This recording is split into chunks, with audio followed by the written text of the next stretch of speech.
Hey, salut l'internet et bienvenue aujourd'hui pour ce nouvel épisode de Back to the DeLorean. Oui, je sais, j'ai été long pour faire la suite des vidéos de Back to the DeLorean. Oui, j'ai changé ma phrase d'accueil, oui parce que je trouvais que l'autre était nul. Mais la chose la plus importante, c'est que je reprends correctement la construction de la DeLorean et nous allons commencer tout de suite par ce petit numéro que je tiens juste ici, qui est le numéro 11. Et je vous dis, profitez-en bien parce que les suivants, comment dire, nous allons bouffer de la répétition. Bref, nous commençons tout de suite par le magazine. Et sur la première page de ce magazine, nous retrouvons comme d'habitude le sommaire ainsi que les pièces contenues dans ce numéro. Sur la deuxième page de notre magazine, nous avons donc le début et le milieu de la construction de notre DeLorean. Sur la troisième page, donc, nous avons la suite et la fin de la construction, ainsi que le résultat final sur l'autre page. Sur la quatrième page de ce magazine, nous avons donc un petit dossier s'intitulant « Le journal de prod ». Donc, il nous explique tout simplement où et quand ils ont filmé les scènes du lycée, que vous pouvez voir juste ici. Sur la cinquième page de ce magazine, donc nous avons la suite et la fin de ce dossier, avec en prime la petite conclusion du pourquoi ils n'ont pas gardé Rick Stolz dans le rôle de Marty. Sur la sixième page de ce magazine, nous avons donc un petit dossier s'intitulant « Dans la DeLorean ». Donc ça nous explique tout simplement pourquoi ils ont choisi ce design pour l'architecture intérieure de la DeLorean. Sur la septième et dernière page, donc nous avons un petit dossier sur Biff Tannen, la version de 1955. Et sur la page de droite, nous avons les pièces contenues dans le prochain numéro. Oui, je sais, ça vous intéresse pas vraiment la partie magazine, mais bon, je trouve qu'elle est importante parce qu'elle fait partie du numéro. Bref, maintenant que ça c'est fait, nous allons passer à la construction de notre petite pièce, que voici, le support moteur. C'est parti. Et nous allons commencer l'assemblage de notre pièce. Mais avant, nous allons séparer notre construction en trois catégories. La première catégorie se concentrera sur le support moteur. Pour cette première étape, vous aurez besoin de la pièce intitulée support moteur, ainsi que d'une plaque. Placez votre plaque au niveau du creux se trouvant juste ici. Placez-la de cette manière, en alignant tout simplement avec le trou. Une fois cela fait, placez une vis de type DM. Et vissez.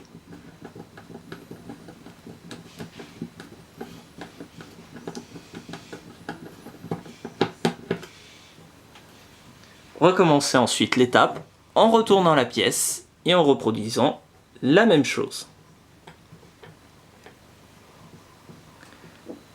Replacez une vis de type DM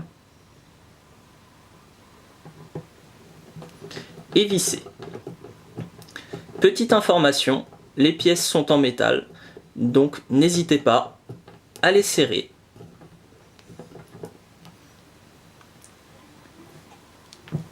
Et voilà à quoi devrait ressembler votre pièce.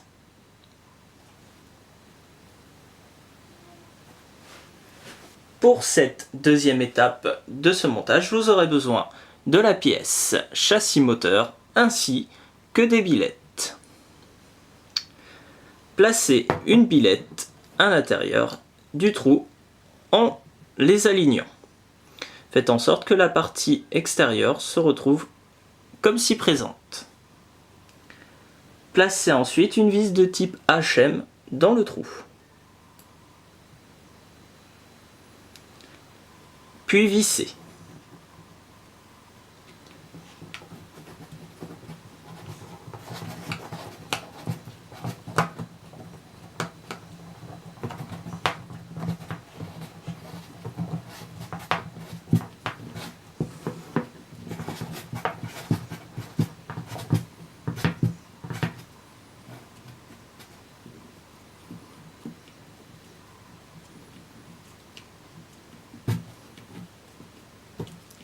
Pour rappel, cette pièce est en métal, donc n'hésitez pas, serrez.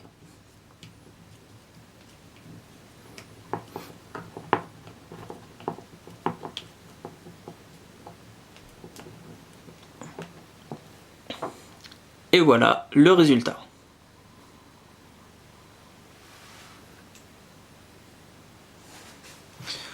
Reproduisez la même chose de l'autre côté.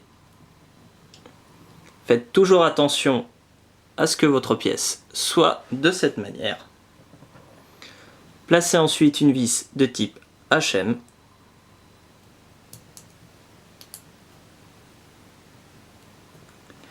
Puis vissez avec votre tournevis.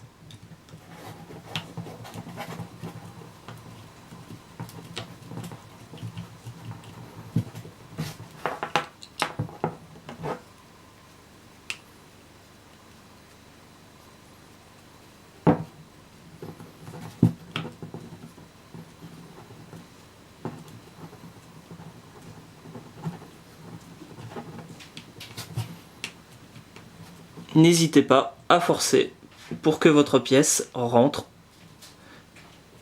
et serrez votre pièce car celle-ci est en métal. Donc aucun risque de la casser.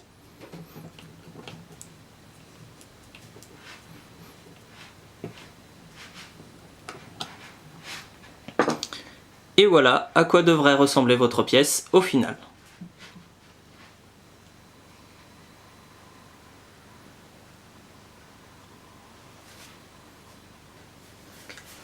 Nous allons passer maintenant à la deuxième catégorie, s'appelant tout simplement fixer les côtés. Pour cette étape, vous aurez besoin de votre pièce s'intitulant support moteur, ainsi que l'un des côtés. Vous devrez placer votre côté en faisant attention que le petit téton se trouvant ici rentre dans ce petit trou. Placez-la de cette manière et alignez les deux trous ici et ici. Placez ensuite une vis de type DM.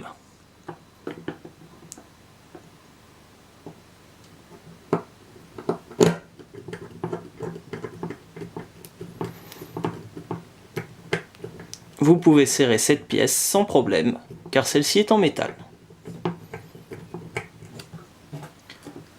Placez ensuite une deuxième vis dans le trou se trouvant juste à côté.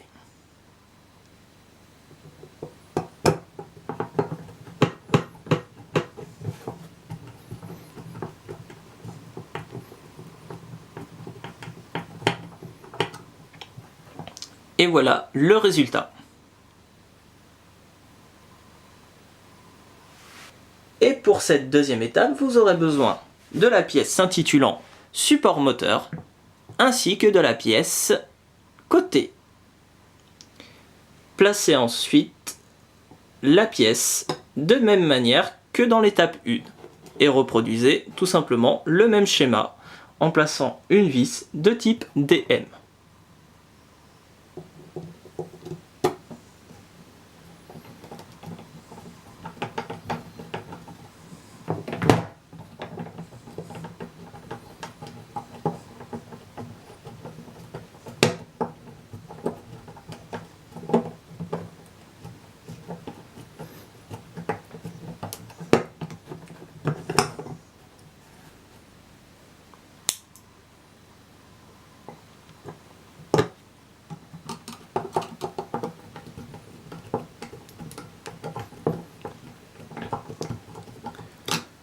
Une fois cela fait, placez la deuxième vis. Pour rappel, vous pouvez serrer votre pièce car celle-ci est en métal et elle ne risque pas de casser.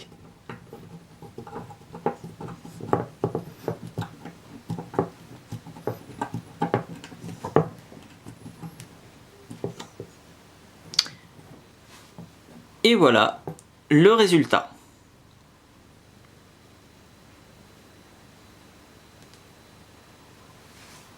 Pour cette troisième étape du montage, vous aurez besoin de la pièce s'intitulant support moteur, ainsi qu'une des plaques de côté.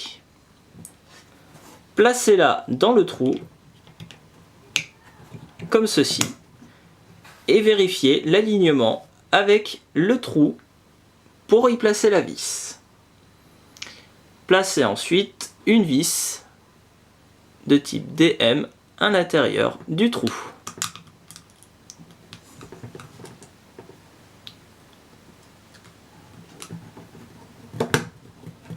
Et vissez tout simplement. Attention tout de même à ne pas trop visser trop fort, sinon vous risquez de casser votre pièce car celle-ci est en plastique. Voilà à quoi devrait ressembler votre montage. Refaites ensuite la même chose pour l'étape 4.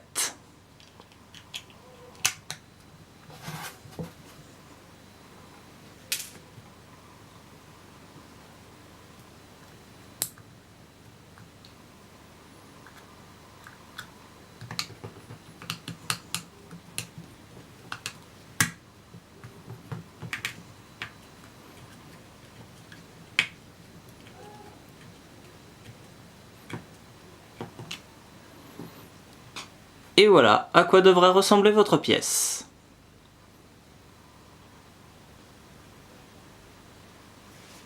Et nous allons maintenant passer à la dernière catégorie, qui s'intitule tout simplement « Monter le support ». Pour la première étape ainsi que la deuxième étape, vous aurez besoin du châssis, vu dans l'épisode 10, ainsi que du support moteur. Vous devrez placer votre support moteur comme suit, en faisant attention que les petits tétons aillent dans les trous se trouvant ici et ici. Vous devrez faire attention aussi à ce que votre partie conique se trouvant ici soit dans cette direction. Placez votre pièce comme suite jusqu'à faire rentrer les petits tétons dans leur trou. Deux clips devraient s'entendre. Ensuite, retournez votre châssis et placez des vis dans les trous ici et ici. Commencez par mettre une vis de type DM de ce côté.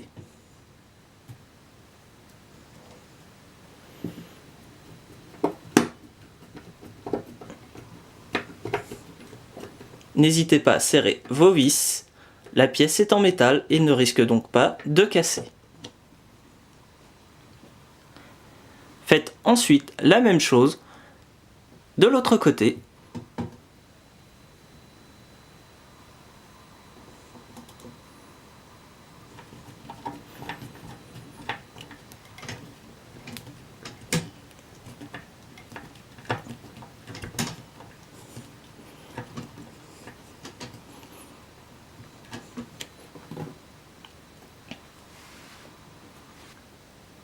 Placez ensuite une troisième vis en face.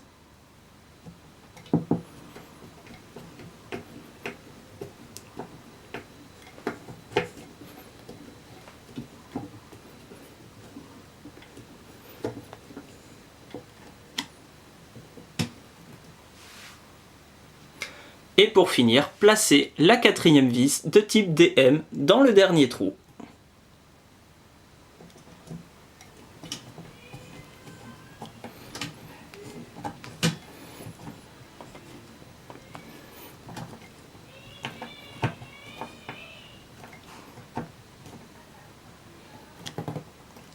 Et voilà le résultat.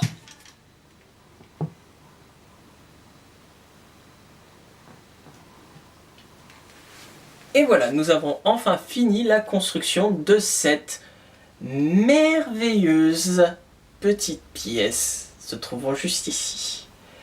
Et à vrai dire, comme d'habitude, j'ai pas grand chose à dire sur cette pièce. On pourra citer en point positif que c'est une petite pièce sympathique, plutôt jolie, qui aura aussi l'intelligence de se fixer sur le châssis et de ne pas traîner tout simplement dans un carton ou à un autre endroit pour chez vous.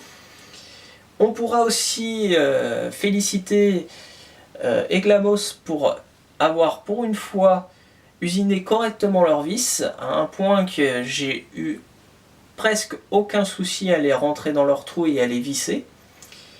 Mais par contre, on pourra malheureusement citer un point négatif, c'est l'emplacement de deux petites vis.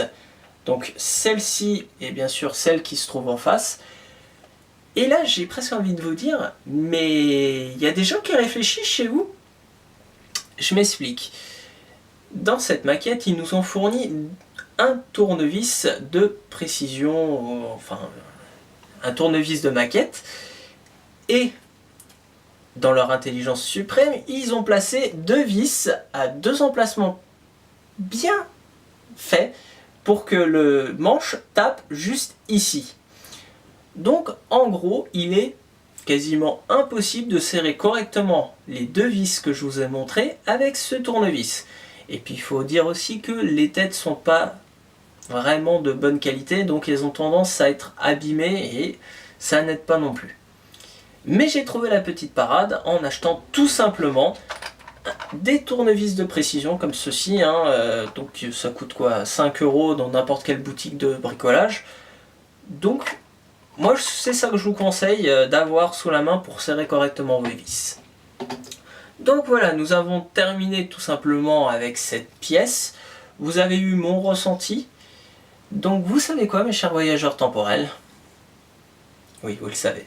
On se retrouve très rapidement pour la suite.